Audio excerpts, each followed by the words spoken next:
They're pretty good. It's a lot better. I did a lot of movement today, so we'll see how it feels tonight. Did you work last night in the second practice, or did you take the whole day off, basically? Yes, that was the whole day. Mm-hmm. So foot's a lot better? Yes, sir. Rest feels help? a lot better. Rest help, icing it, getting a lot of treatment. So it feels pretty good. The way the Rockets have kind of tweaked some of their coverages, how similar is it to what you did in terms of where you are and your responsibilities to what you did with Stan in Orlando? It's basically the same thing. Forcing everything to the weak side, weak hand, keeping everything at the middle of the paint, using the baseline as much as possible, the sidelines, to help on defense. All the shell drills, the closeout drills is similar to the things we did in Orlando. So they don't want you, to show real hard. They want you just to kind of stay in the lane. It depends on the player. But I think for us to be effective, we need to be in the paint. There will be times where we have to show, depending on who we're guarding. It's like Ryan Anderson or somebody that spreads the floor. And we got to show a little bit. We can't stay back. So it just depends on who we're playing. You felt like that was what you did in Orlando was probably the best that you could be utilized in terms of the schemes he changed to? Now, he changed everything, I guess, when he came from Miami to Orlando. Is that kind of the best way to use it? I don't think he changed a lot. The biggest thing is that all five guys are committed to playing defense, and that's where it starts. It's not something easy. It takes five guys to defend. And it's a luxury to have somebody in the back who's going to clean up the mistakes. So my job is just to be there for my teammates and clean up all the mistakes and make sure that the guy always talking. Letting guys know where to go, or telling guys what I see on the floor when I'm not, so they can be better defenders.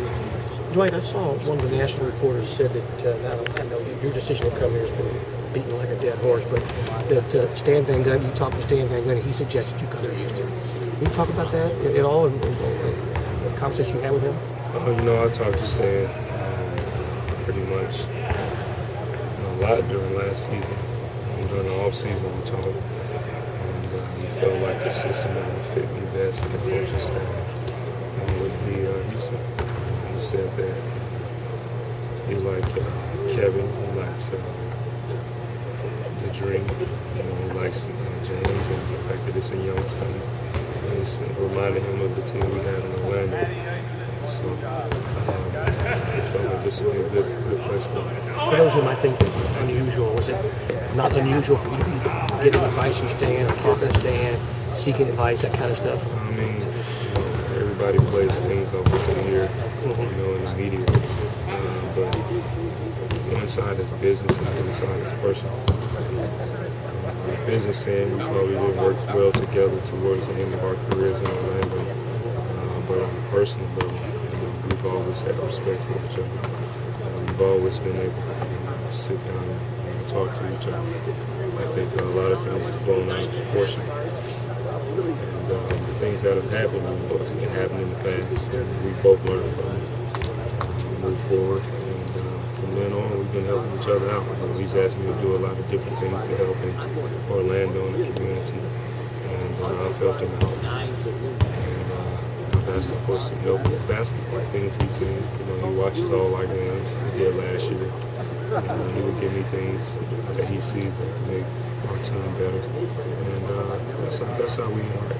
You're your own man. You have to make your own decision. But impact, the thoughts from guys like that, how much did that impact your in the final analysis when you made your final decision? All the different things here from a guy like that, for instance.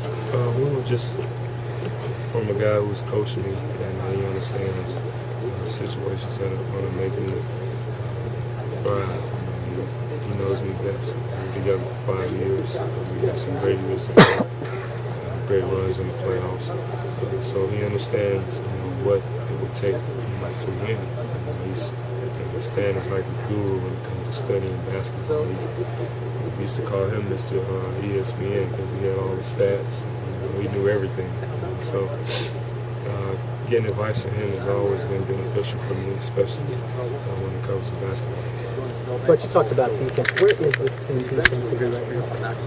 We've only had a couple practices. We haven't played against anybody, but I think once everybody learns the schemes and where they need to be, I think we'll be a good defensive team. In order for us to win, I think we have our goal has to be top 5 in the NBA in defense.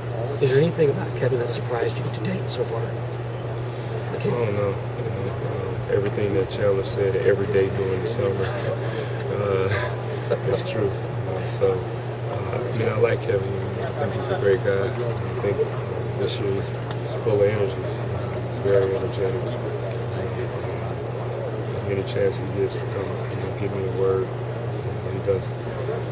All of these players are new teammates to you, but has anyone surprised you as playing very well or just maybe better than you expected? I like all these guys, and one thing that I really like is that, they listen. A lot of the bigs, I watched yesterday's practice, and there's a couple things that they were doing on the defensive end that were